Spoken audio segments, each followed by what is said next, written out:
welcome back to BSB, where I tell Bible stories and do beauty, aka my makeup.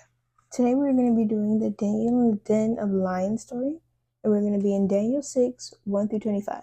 So there was a king named Darius, and he had a lot of satraps, 120 to be exact, which satraps are governors, and he had 3 administrators over them, which included Daniel. Daniel was one of the king's favorites, and so he was going to be the next heir to the throne to rule the kingdom. Now, a lot of governors and admins, I'm going to say for short, were quite upset about this. They were really jealous. So they were going to try and find some dirt on Daniel so that he would be arrested for some reason. So they couldn't find anything. So they were like, the only way we can attack this guy is through his religion. So they waddled their way on up to King Darius, and they said, you should make a law that states that for the next 30 days, anyone who worships anybody or anything that's not you gets thrown in the Den of Lions. And Darius was like, you know what? Yeah. And so when news got back to Daniel, he decided to start praying to God for everyone to see right out the window.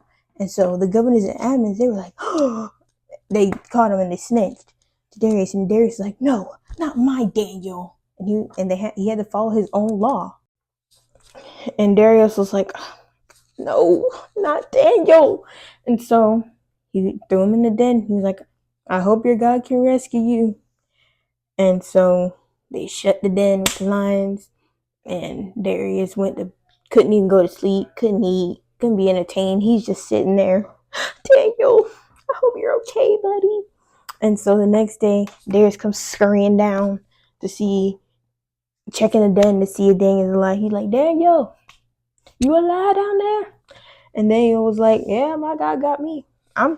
He sent his angels and the lion's mouths were shut. Everybody on me. They were silenced. And so he was like, and then he took all the governors and admins that falsely accused Daniel and threw them in the den. And you can maybe guess what happened to them. The lions' mouths were open and they had a nice little meal. They killed the governors and admins with their families. So don't go lying on people. That's the lesson. Don't go lying on people because you're jealous. All right, I hope you enjoyed this episode of BSB. I hope to see you next Wednesday. Yeah.